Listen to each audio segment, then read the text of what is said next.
Los miembros numerarios de la Academia Mexicana de la Lengua tienen la obligación, por disposición estatutaria, de ofrecer periódicamente una lectura de su autoría, una exposición, una charla o una conferencia en las sesiones plenarias de la corporación que se llevan a cabo quincenalmente.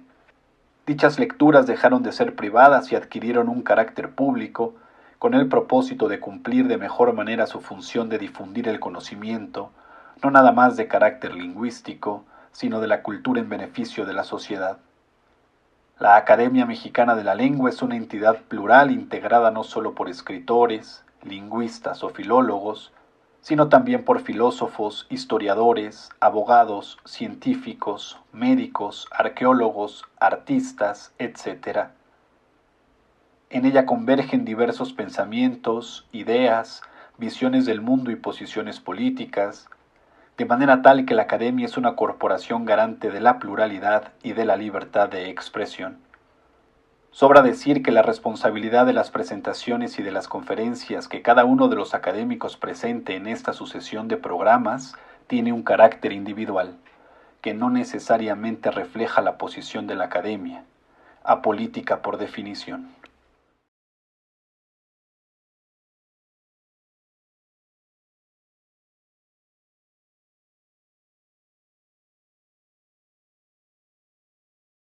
Voy a leer un texto que se titula La poesía. Es un texto que he dedicado a la memoria de mi querido amigo David Huerta, con quien compartí pues el entusiasmo por algunos de los textos y algunas de las ideas que voy a poner a su consideración esta noche.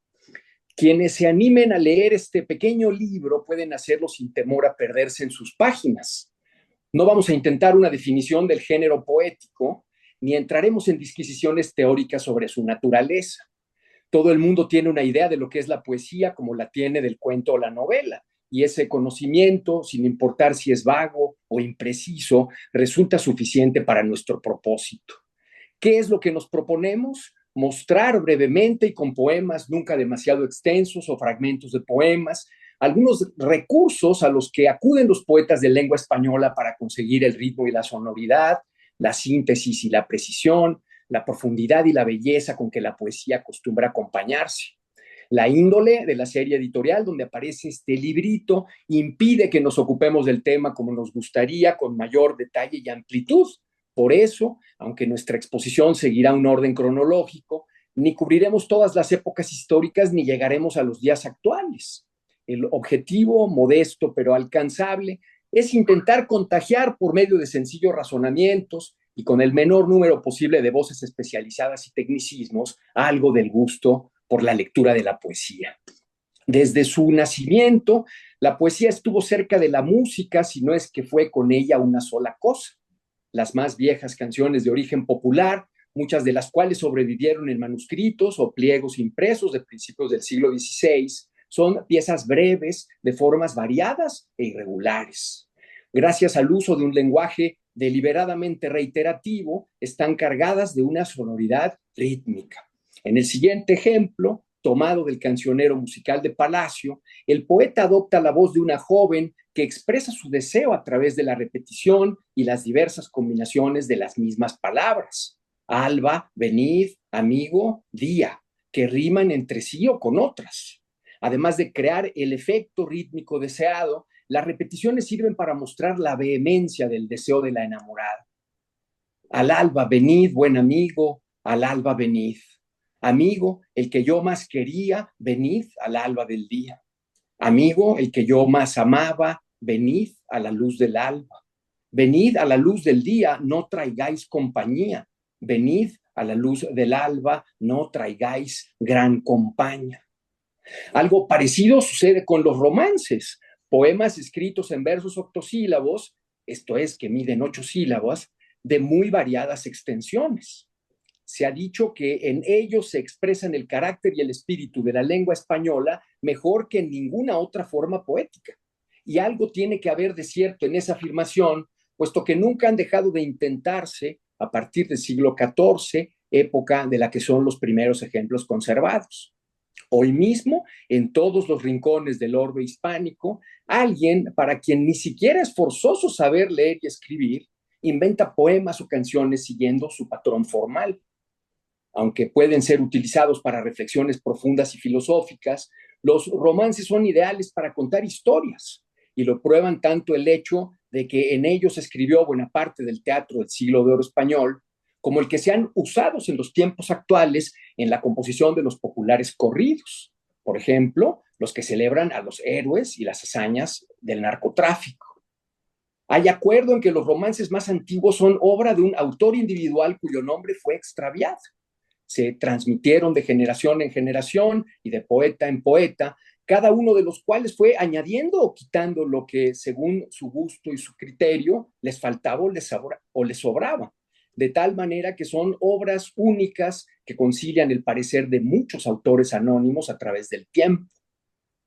Algunos de los mejores son aquellos que fueron parte de obras más extensas, de las cuales se desgajaron para cobrar sentidos y significados autónomos, a veces muy distintos a los que tuvieron en su origen. En el que escojo se mezclan la épica y la lírica. Un asunto relacionado con una gesta heroica, el cerco de la ciudad de Álora, ocurrido en 1434, aparece contado desde un punto de vista subjetivo, coloreado de sentimientos personales. Aunque el romance se refiere a la traición y muerte sufridas por un personaje histórico llamado Diego de Rivera, quien era adelantado del rey Juan II durante la toma del castillo de Álora, el poeta detiene su mirada en la inquietud que cunde en la ciudad y manifiesta su simpatía por los individuos anónimos, los hombres y las mujeres, las adolescentes y los niños que corren a refugiarse. Nótese cómo los versos pares, el segundo, el cuarto, el sexto, etcétera, riman en i, o, río, domingo, guarnecido.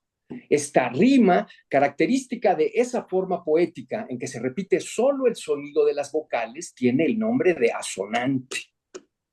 Álora, la bien cercada, tú que estás en par del río, cercote el adelantado una mañana en domingo, de peones y hombres de armas, el campo bien guarnecido. Viérades moros y moras subir huyendo al castillo. Las moras llevan la ropa, los moros harina y trigo, y las moras de 15 años llevaban el oro fino, y los moricos pequeños llevan la pasa y el higo.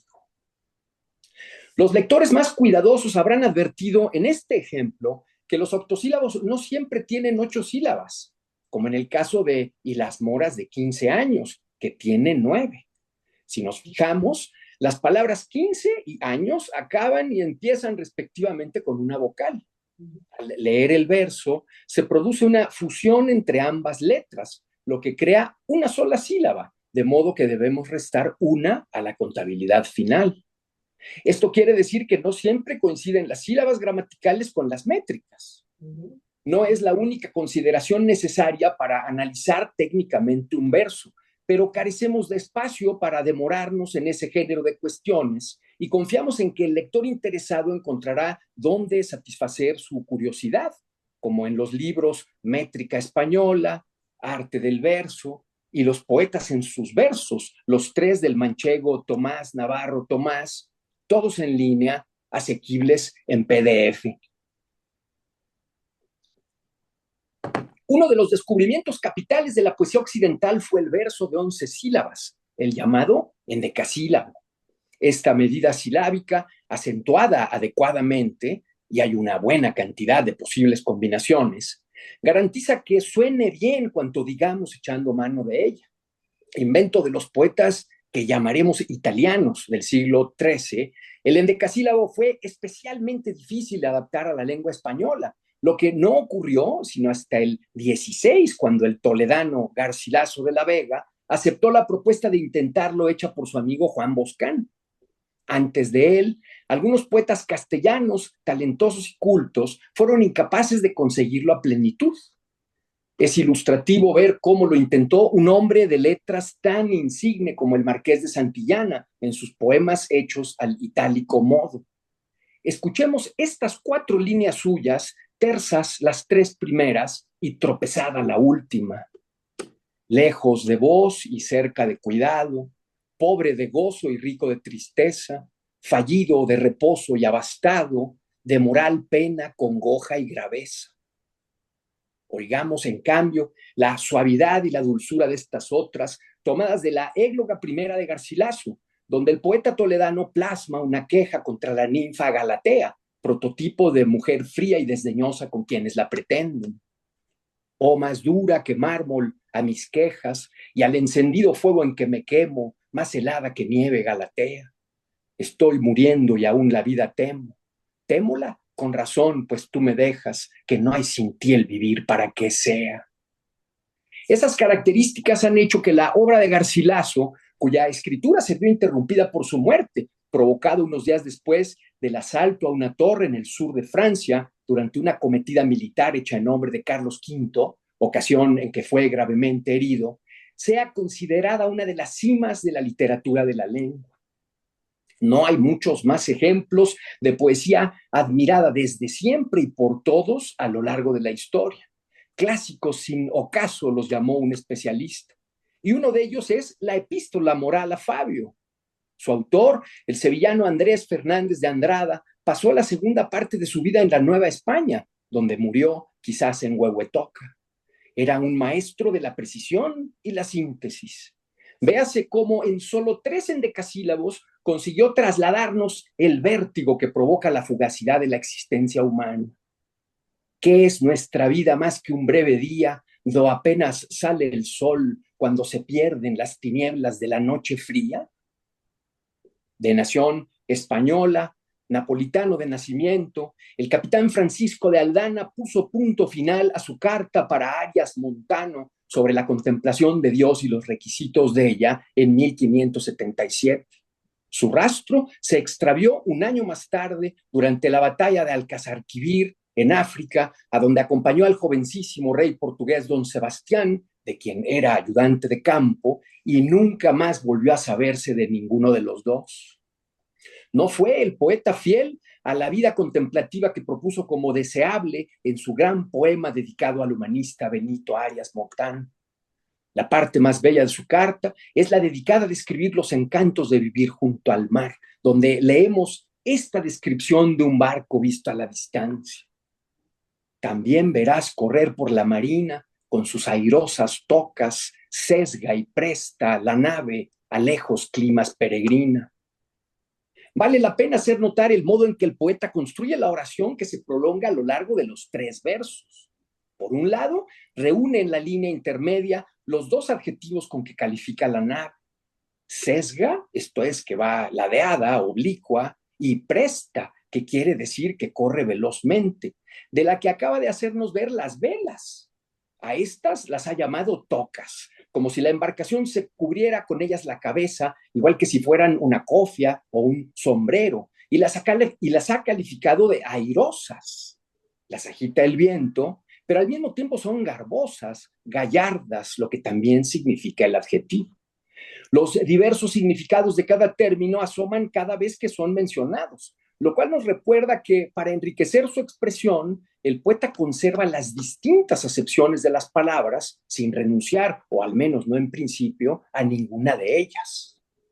El mexicano Octavio Paz, en una página de su libro El arco y la lira, lo dijo así: el poeta jamás atenta contra la ambigüedad del vocablo.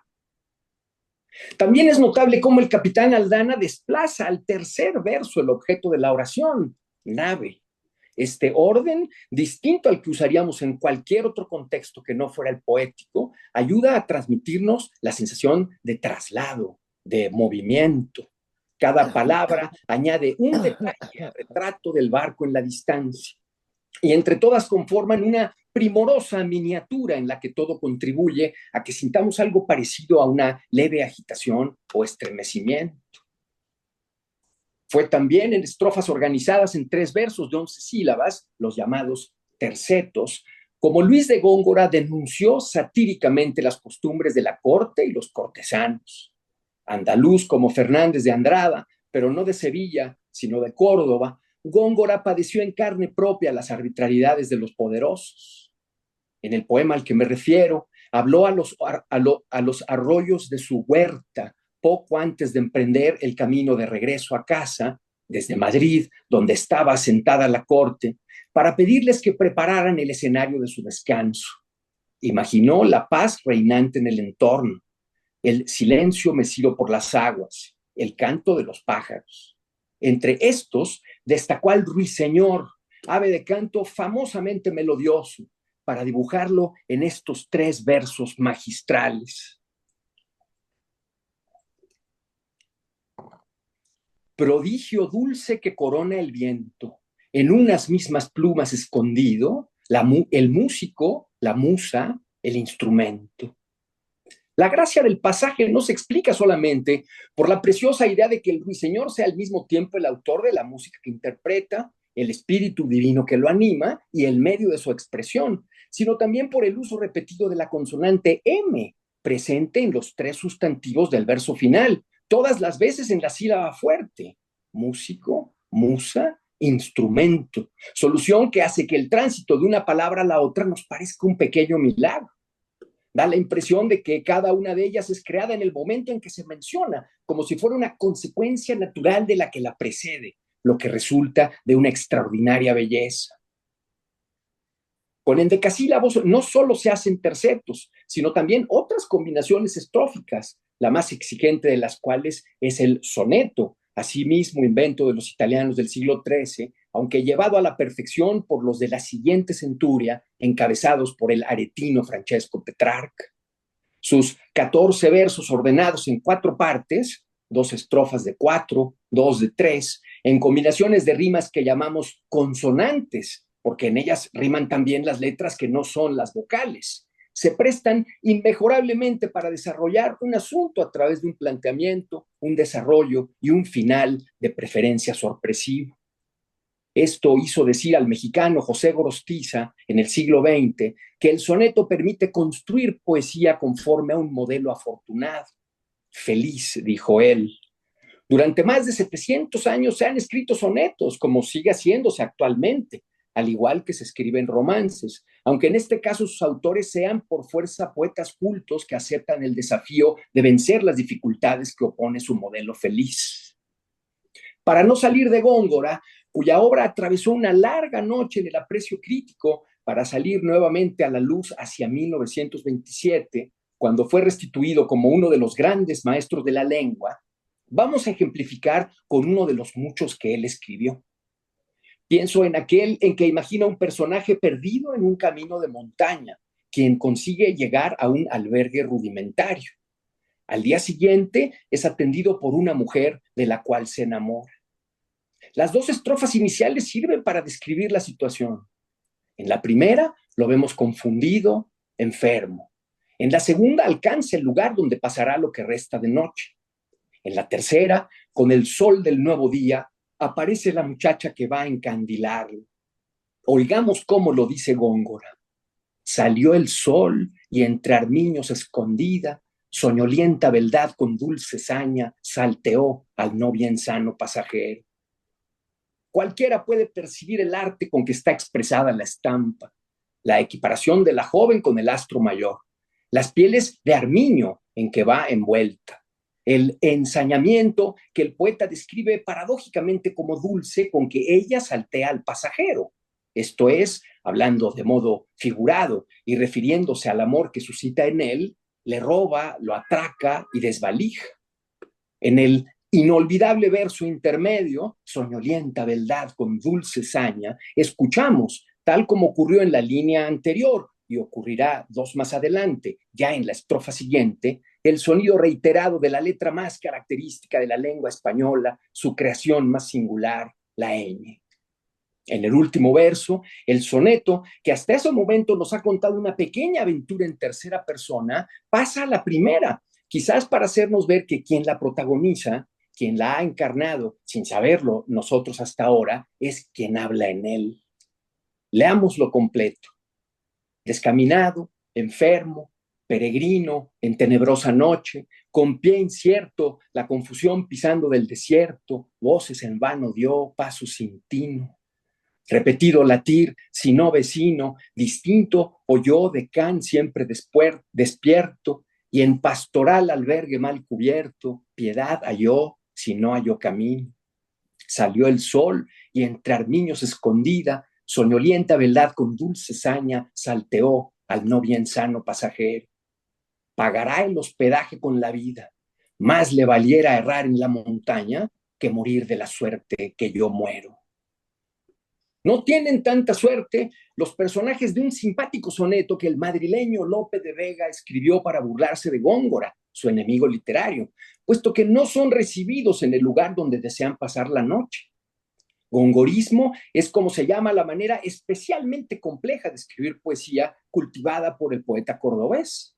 Sintaxis caprichosa, sofisticadas imágenes, formas verbales ajenas al castellano, palabras fuera de uso, neologismos, que Lope de Vega al principio rechazó, pero luego, convencido de sus posibilidades, adoptó él mismo. Como su crítica era al lenguaje de su enemigo, recurrió al indiscutible Garcilaso de la Vega para hacerlo protagonizar una escena nocturna en la que el ilustre poeta soldado habla con su inseparable Boscán, a quien el personaje de Garcilaso se refiere en el primer verso por su nombre, como lo hizo en la realidad del poeta en un par de sonetos para aludir a su mejor amigo. Intentan ambos comunicarse con una mujer que se niega a abrirles la puerta de su posada, puesto que no hay lugar en ella.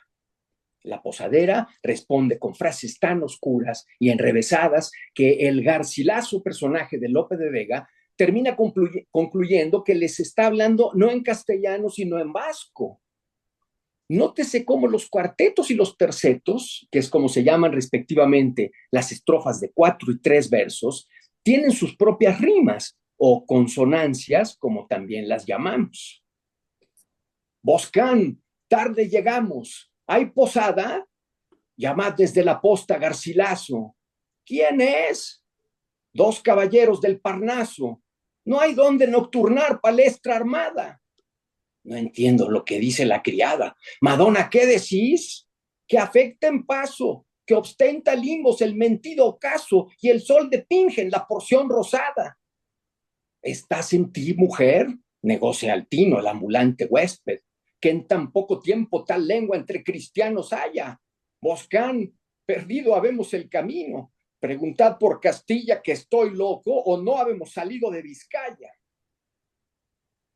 Para la historia de la literatura, Sor Juana Inés de la Cruz puso punto final a la era de oro de la poesía en lengua española. El aprecio por su obra, enorme en su tiempo, sufrió idéntico oscurecimiento que el padecido por Góngora y resurgió un poco antes que el de su admirado modelo. Aunque escribió en una asombrosa variedad de formas poéticas, la monja novohispana lo hizo principalmente en versos de 8 y 11 sílabas. Y si consiguió delicados y magníficos romances, algunos de sus sonetos están entre los mejores de la lengua. En uno de los más conocidos, se imagina deseando que el amante al cual se dirige, puesto que no consigue convencerlo de la sinceridad de su pasión amorosa, contemple el estado de su corazón, lo que termina sucediendo gracias a una extraña alquimia. Esta tarde, mi bien, cuando te hablaba, como en tu rostro y tus acciones vía que con palabras no te persuadía que el corazón me vieses deseado. Y amor, que mis intentos ayudaba, venció lo que imposible parecía, pues entre el llanto que el dolor vertía, el corazón deshecho destilaba. Baste ya de rigores, mi bien, baste. No te atormenten más celos tiranos, ni el vil recelo, tu quietud contraste con sombras necias, con indicios vanos, pues ya en líquido humor viste y tocaste mi corazón deshecho entre tus manos. Lo que tiene un sentido metafórico, es decir, que quien habla en el poema para ser creído desea que se vea su corazón deshecho de dolor y de impotencia, se cumple materialmente en los últimos versos, cuando el amor en persona, notemos que la palabra está escrita con mayúscula, lo que supone su personificación, consigue destilarlo y convertirlo en las lágrimas que prueban su veracidad al mojar las manos de su amante.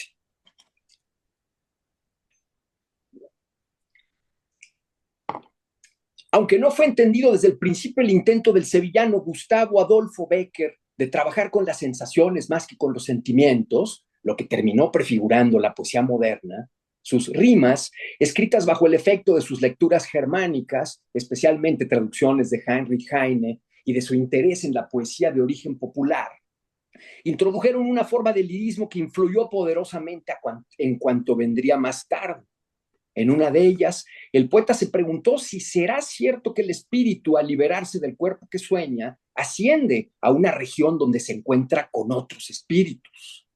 Después de desarrollar la idea en estrofas de 4 versos, cada una de ellas compuesta por 3 endecasílabos y un heptasílabo, como llamamos al verso de 7 sílabas, el poeta llega a una conclusión que estremece.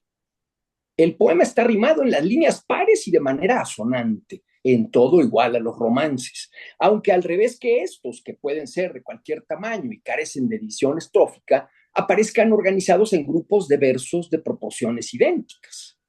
En este caso, se trata del patrón vocálico o, ojos, presuroso, soplo, otros, que se mantiene de principio a fin. Veamos 2 de las 4 estrofas iniciales y dejemos para más abajo la que remata el poema. ¿Será verdad que cuando toca el sueño, con sus dedos de rosa nuestros ojos, de la cárcel que habita huye el espíritu en vuelo presuroso? ¿Será verdad que, huésped de las nieblas, de la brisa nocturna al tenue soplo, alado sube a la región vacía a encontrarse con otros?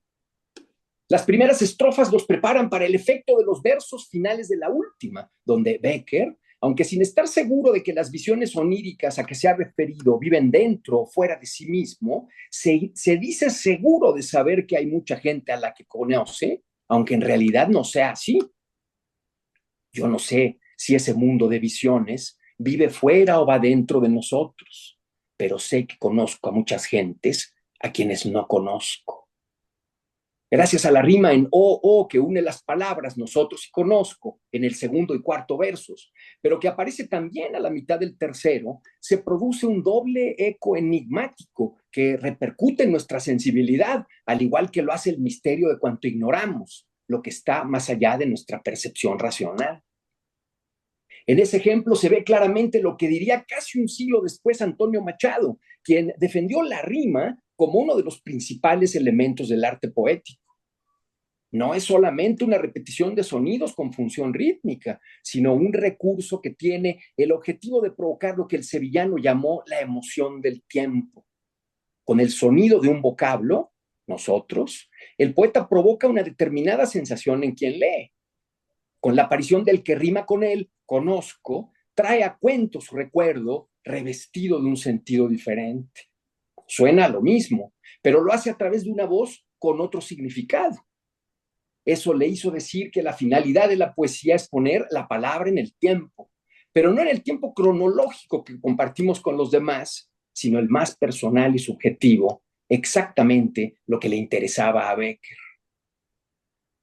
Con la alternancia de versos de diversas medidas, construyó su poema más famoso el colombiano José Asunción Silva, un poeta de sustancia todavía romántica, aunque mayormente liberado de la retórica altisonante de esa escuela poética, quien suele ser considerado un precursor del modernismo. Su vida estuvo colmada de infortunios, bancarrota familiar, deceso de hasta 4 hermanos, deudas múltiples, naufragio en que perdió sus manuscritos, hasta su suicidio, al fin, unos meses después de cumplir los 30 años. Escrito a raíz de la muerte de su hermana predilecta, su nocturno combina versos que van de las 4 sílabas a las 20, en los que mantiene la rima en a, alas fantásticas, pálida, agitada, etc. Una noche toda llena de murmullos, de perfumes y de música de alas. Una noche en que ardían en la sombra nupcial y húmeda las luciérnagas fantásticas, a mi lado lentamente, contra mí ceñida toda, muda y pálida, como si un presentimiento de amarguras infinitas hasta el fondo más secreto de tus fibras te agitara. Por la senda florecida que atraviesa la llanura, caminabas, y la luna llena, por los cielos azulosos, infinitos y profundos, esparcía su luz blanca, y tu sombra, fina y lánguida, y mi sombra, por los rayos de la luna proyectadas, sobre las arenas tristes de la senda se juntaban, y eran una, y eran una, y eran una sola sombra larga, y eran una sola sombra larga, y eran una sola sombra larga. La cadencia creada por el contraste de las distintas medidas de los versos, aunque unos y otros armados básicamente por unidades de 4 sílabas, ha hecho pensar que el poema reproduce una violenta agitación de ánimo, por momentos parecida a un jadeo. Y mi sombra, por los rayos de la luna proyectada, iba sola, iba sola, iba sola por la estepa solitaria. Y tu sombra esbelta y ágil, fina y lánguida, como en esa noche tibia de la muerta primavera, como en esa noche llena de murmullos, de perfumes y de músicas de alas, se acercó y marchó con ella, se acercó y marchó con ella, se acercó y marchó con ella, o las sombras enlazadas, o las sombras de los cuerpos que se juntan con las sombras de las almas, o las sombras que se buscan y se juntan en las noches de negruras y de lágrimas.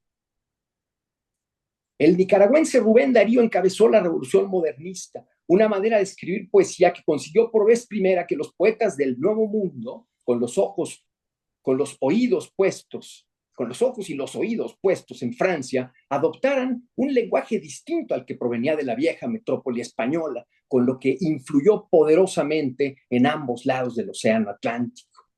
En París tuvo un desencuentro personal con Paul Verlaine, quizás el autor del cual más aprendió, sin duda uno de los que admiró más. A la muerte del poeta francés, Darío escribió un fulgurante y fastuoso rezo funerario repleto de referencias paganas. Padre y maestro mágico, liróforo celeste, que al instrumento olímpico y a la siringa agreste diste tu acento encantador. Panida, pan tú mismo, que coros condujiste hacia el propíleo sacro que amaba tu alma triste al son del sistro y del tambor. Cada una de las 7 estrofas del responso a Verlaine de Rubén Darío se compone de líneas de 14 y 9 sílabas, versos que respectivamente conocemos como alejandrinos y eneasílabos. Los de 14, como percibirá quien los escuche con detenimiento, están formados por 2 pares de 7 sílabas, lo que nos obliga a leerlos en 2 tiempos, hacia el propíleo sacro que amaba tu alma triste. Después de cada 2 alejandrinos, dotados de su correspondiente balanceo de 7 y 7 sílabas, el poeta intercala un verso de 9, con rima propia, lo que crea un ir y venir elegante, hipnótico. Así, con un gran control de la forma estrófica y una riqueza verbal inusitada, Darío plasmó las imaginaciones de cuanto podría ocurrir en el lugar donde serían sepultados los restos de su maestro. Recurrió al uso de la conjunción que y conjugó los verbos en subjuntivo, modo cuya función consiste en expresar no lo real, sino lo posible o lo deseable, como en la siguiente estrofa, donde opta por cubra en lugar de cubre o humedezca en vez de humedece, etcétera. Que tu sepulcro cubra de flores primavera, que se humedezca el áspero hocico de la fiera de amor si pasa por allí, que el fúnebre recinto visite pan bicorne, que de sangrientas rosas el fresco abril te adorne y de claveles de rubí. Cada estrofa repite el patrón rítmico, pero las rimas que aparecen en ella son siempre otras, lo que hace que suenen distintas entre sí, como si una sola partitura musical fuera cada vez interpretada por un instrumento diferente, o como si cada grupo de versos tuviera su respectivo color. Para apreciarlo en la justa medida, hay que afinar el oído. De los 5 sentidos corporales, el más íntimamente ligado al arte poético. Que si un pastor supífano, bajo el frescor del haya, en amorosos días como en Virgilio ensaya, tu nombre ponga en la canción. Y que la Virgen Náyade, cuando ese nombre escuche, con ansias y temores entre las linfas luche, llena de miedo y de pasión. Tal como hizo Bécquer a la mitad del siglo XIX, el mexicano Ramón López Velarde empleó a principios del XX la rima o para transmitir el misterio de lo insondable. Lo hizo en un poema dedicado a las reacciones contradictorias que provocaban en él, adolescente lleno de primerizas inquietudes, los encantos físicos de su prima Águeda. La muchacha rebosaba vida y salud, pero se movía en un ambiente conventual y vestía de riguroso negro. En ese poema, el mejor de la primera etapa de la breve e intensa obra de López Velarde, que comenzó en el modernismo y terminó inaugurando la poesía moderna en México, aparece aparece la trabazón indisoluble entre el deseo y la muerte, uno de sus temas más frecuentes.